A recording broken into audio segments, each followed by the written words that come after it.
Serial cinema താരം ദേവി ചന്ദന social മീഡിയയിൽ വളരെ ആക്റ്റീവായി നിൽക്കുന്ന അഭിനേത്രിയാണ്.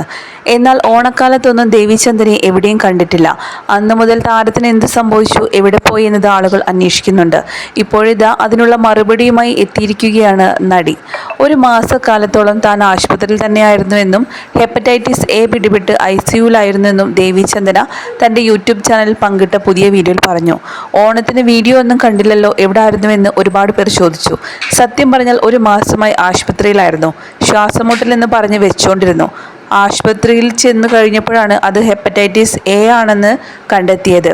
ലിവർ എൻസൈമസ് എല്ലാം നല്ലപോലെ കൂടി ICUവിലായി. അങ്ങനെ 2 ആഴ്ചത്തെ ആശുപത്രി വാസത്തിന് ശേഷം വീട്ടിലെത്തി. കോവിഡ് വന്നപ്പോൾ അതാണ് ജീവിതത്തിലെ ഏറ്റവും ഹാർഡസ്റ്റ് ടൈമെന്ന് കരുതി. അത് കഴിഞ്ഞ് 6 മാസം കഴിഞ്ഞപ്പോൾ H1N1 വന്നു. അതൊന്നുമല്ല, ഹെപ്പറ്റൈറ്റിസ് പിടിപെട്ട ശേഷമാണ് ഞാൻ ജീവിതത്തിൽ ചില പാഠങ്ങൾ പഠിച്ചത്. എവിടെ നിന്നാണ്, വെള്ളത്തിൽ നിന്നാണോ ഫുഡിൽ നിന്നാണോ ഈ അസുഖം കിട്ടിയതെന്ന് ഒരുപാട് പേർ എന്നോട് ചോദിച്ചു. സത്യം പറഞ്ഞാൽ ഞാൻ ഒറ്റയ്ക്ക് എവിടെയും ട്രാവൽ ചെയ്തിട്ടില്ല. റെയ്ജനും ശില്പയ്ക്കും ഹരിക്കുമെല്ലാം ഒപ്പം ഞങ്ങൾ 3 ട്രിപ്പ് കഴിഞ്ഞ് ബോംബെയിൽ ഒരു ഫംഗ്ഷന് പോയി. അപ്പോഴും എനിക്കൊപ്പം ആളുകളുണ്ടായിരുന്നു. അത് കഴിഞ്ഞ് തിരിച്ചു വന്ന് ഷൂട്ടിന് പോയി. അപ്പോഴും ഒറ്റയ്ക്കായിരുന്നില്ല, എല്ലാവരും കൂടെ ഉണ്ടായിരുന്നു. പക്ഷേ എനിക്ക് മാത്രമാണ് ഈ അസുഖം വന്നത്. കഴിഞ്ഞ മാസം 26-ാം തീയതി രാത്രിയിൽ അഡ്മിറ്റ് ആയതാണ്. ഈ അസുഖത്തെക്കുറിച്ച് വലിയ ധാരണയൊന്നും ഉണ്ടായിരുന്നില്ല. തുടക്കം ചെറിയൊരു ശ്വാസമുട്ട്, 3 പോയി വന്നതുകൊണ്ടാകുമെന്ന് കരുതി മൈൻഡ് ചെയ്തില്ല. സംഭവം അതൊന്നും ആയിരുന്നില്ല. കരളിന് വീക്കം വന്നതുകൊണ്ട് ശ്വാസമുട്ടൽ ഉണ്ടായതാണെന്ന് ദേവി ചന്ദന പറഞ്ഞു. അട്ട ചുരുണ്ട് കിടക്കുന്നത് പോലെ ബെഡിൽ കിടക്കുകയായിരുന്നു. സംസാരമില്ല, എഴുന്നേൽക്കാനൊന്നും പറ്റുന്നില്ല. ഭക്ഷണം പോലും വളരെ കുറച്ച് മാത്രമേ കഴിക്കാനാവൂ. ഫുഡ് കഴിച്ചാലും ഛർദ്ദിക്കും. ആകെ വല്ലാത്ത അവസ്ഥയിലായിരുന്നു. മാത്രമല്ല കണ്ണിനും മുഖത്തും എല്ലാം മഞ്ഞ നിറം വന്നു. ബിൽറൂബിൻ 18 വരെ എത്തി. എൻസൈമസ് വളരെയധികം കൂടിയെന്ന് ഭർത്താവ് കിഷോറും പറഞ്ഞു. എനിക്ക് ഏറ്റവും സങ്കടം വന്നത് എൻ്റെ കുഞ്ഞു മക്കളുടെ അരങ്ങേറ്റം ഗുരുവായൂരിൽ നടന്നിരുന്നു. അതിനുപോലും എനിക്ക് പോകാൻ പറ്റിയില്ല എന്നതാണ്.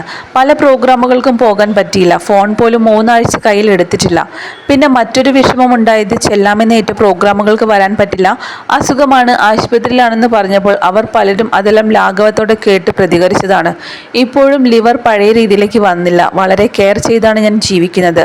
ഇതെല്ലാം ഞാനിവിടെ പറഞ്ഞത് പലയിടങ്ങളിൽ ട്രാവൽ ചെയ്യുന്നവർ വെള്ളം, ഭക്ഷണം എന്നിവയിൽ വളരെ കെയർഫുൾ ആയിരിക്കണമെന്ന് പറയാൻ വേണ്ടിയിട്ടാണ്. അമ്മ അസോസിയേഷൻ്റെ ഇൻഷുറൻസ് എനിക്ക് ചികിത്സാ സമയത്ത് ഒരുപാട് ഹെൽപ്പായി എന്നും ദേവി ചന്ദന പറയുന്നു. ആശുപത്രിയിലായിരുന്ന സമയത്ത് സഹായിച്ചവരെയും പ്രാർത്ഥിച്ചവരെയും കുറിച്ചും വീഡിയോയിൽ നടി സംസാരിക്കുന്നുണ്ട്.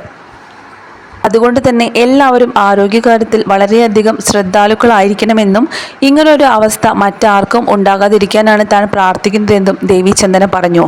തൻ്റെ ആരോഗ്യം വീണ്ടെടുക്കാൻ ഇനിയും 1 മാസത്തോളം റെസ്റ്റ് വേണമെന്നാണ് ഡോക്ടർമാർ പറഞ്ഞിട്ടുള്ളത്. അതുകൊണ്ട് തന്നെ ഫുഡിൻ്റെ കാര്യത്തിലും എല്ലാ രീതിയിലും ഞാൻ എൻ്റെ ആരോഗ്യത്തെ വളരെ നന്നായി തന്നെയാണ് ഇപ്പോൾ സംരക്ഷിക്കുന്നത്. എല്ലാവരും കെയർഫുൾ ആയിരിക്കണമെന്നാണ് ദേവി ചന്ദനയ്ക്ക് പറയാനുള്ളത്.